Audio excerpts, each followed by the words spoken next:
Olá, acadêmicos! Estamos começando a disciplina de Linguística 1 e nessa disciplina vocês verão que nós falaremos um pouquinho da história da linguística. Mas afinal, o que é linguística? Como que funciona essa disciplina no nosso contexto social? Como que essa disciplina se iniciou?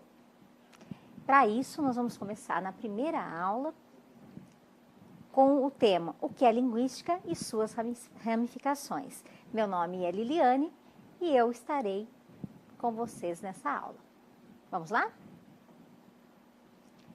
Vejam, antes de a gente falar sobre linguística, antes de nós começarmos o assunto sobre linguística propriamente dita, nós temos que saber a diferença essencial que existe entre língua e linguagem.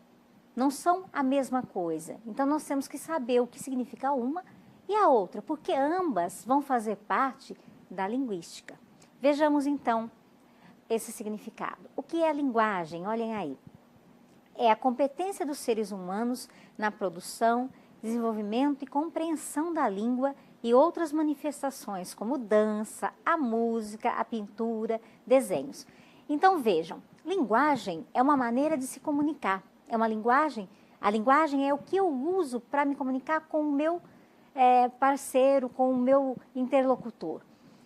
Eu posso usar palavras para me expressar e conversar com as pessoas, como eu posso usar também gestos, né? Através da linguagem brasileira de sinais, por exemplo, é uma comunicação através de gestos. Através de pinturas, por exemplo, o artista vai mostrar o que ele sentiu naquele momento que ele estava pintando os quadros. E assim por diante, né? Desenhos, placa de trânsito, tudo isso são linguagens distintas. E essas linguagens, elas têm uma separação também, né? A gente pode dividir essas linguagens em alguns tipos. A linguagem verbal, que é aquela que a gente usa a língua para falar, né? No nosso caso, a língua portuguesa. A linguagem não verbal, que é essa que a gente pode usar de sinais, a linguagem de sinais, ou então uma dança, um quadro, né? E a linguagem mista, onde são presentes os dois tipos de linguagem, tanto a linguagem verbal como a não verbal. Vamos ver esses exemplos para a gente entender um pouquinho melhor? Vejamos aí. Vejam aí a linguagem verbal, nesse quadrinho da Mafalda. Acabaram de ouvir Panorama Mundial. Mafalda, você pegou os meus cremes? A mãe pergunta, né? Aí a Mafalda diz, só os de beleza. Vejam vocês, a linguagem verbal está expressa no primeiro, segundo e terceiro quadrinhos, né? Mas no terceiro quadrinho, observem bem, além de ter a fala, a linguagem verbal, só os de beleza, vejam do lado o mapa mundi, né? O mapa mundi não, o mundo está com cremes de beleza. Ela pegou todos os cremes da mãe dela de beleza e colocou em cima do mundo. Então, isso aí expressa a linguagem não verbal, que ela quer fazer com que o mundo fique mais belo, né? Então, observe que quando a gente trabalha com essa questão da linguagem verbal e não verbal, é mais simples e mais fácil que a gente consiga ver as duas linguagens juntas, a verbal e a não verbal, porque a combinação de ambas faz com que a linguagem seja mais efetiva. E, afinal de contas, nós falamos para que sejamos entendidos, não é?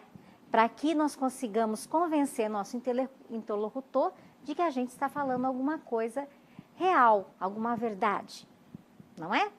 Continuando. Vejam aí a linguagem não verbal, nesse quadrinho da Mônica, que a Magali está chegando de mansinho, assusta a Mônica, ela sobe na árvore e aí ela pede uma maçã. Tudo através da linguagem não verbal, através dos desenhos, certo? Passando então para a linguagem mista, que a gente já viu um pouquinho, e aí nessa outra tirinha, história em quadrinhos. Mas por que você não quer mais brincar de casinha comigo, Cebolinha? Aí ele fala, adivinha. Imaginem vocês, né? A gente consegue saber o que é. Por que ele não quer brincar? Porque a gente consegue ver que ele está limpando a casa para ela, né? Enquanto ela trabalha fora, supostamente. Certo? Então, esses são os 3 tipos de linguagem que a gente pode usar.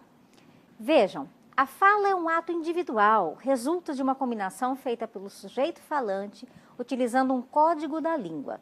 É dessa combinação, linguagem, língua e fala, que surge a linguística.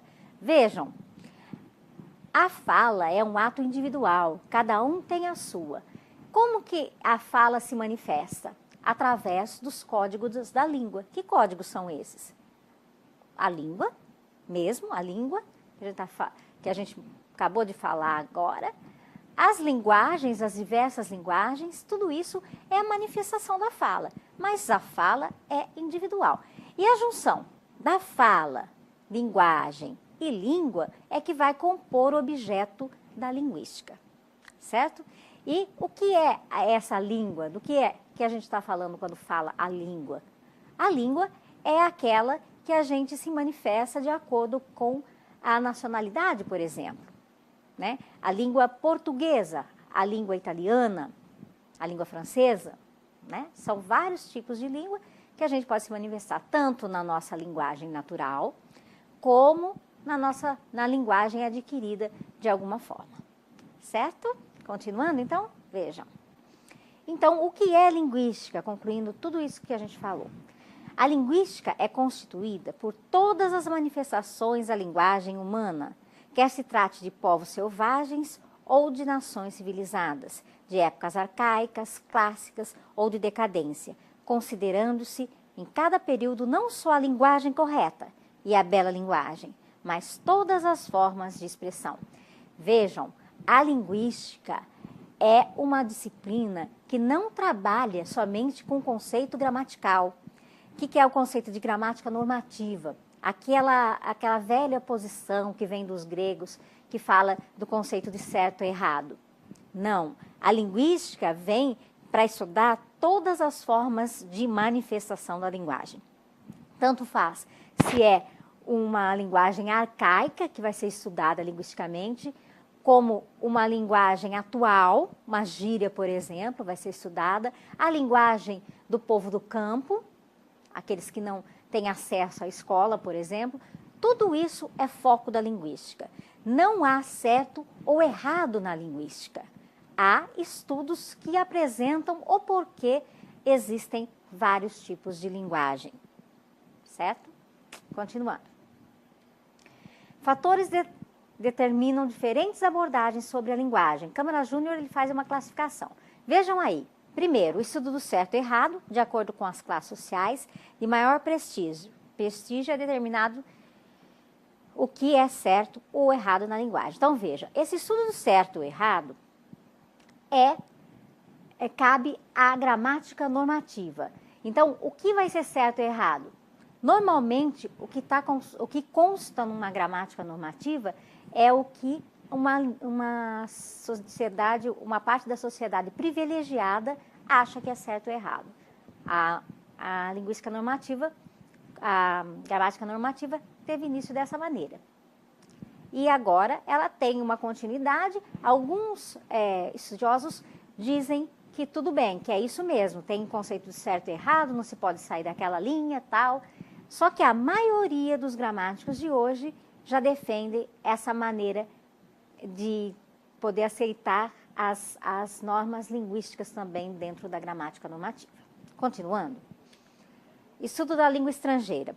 O contato de uma determinada sociedade com comunidades estrangeiras que falam línguas diferentes exigiu que os falantes se esforçassem para compreender outros falares. Então, aprendeu-se outras línguas no Brasil, por quê? Pelo contato com outras línguas. Inicialmente, por exemplo, a gente pode dizer que os portugueses vieram e os índios começaram a aprender português.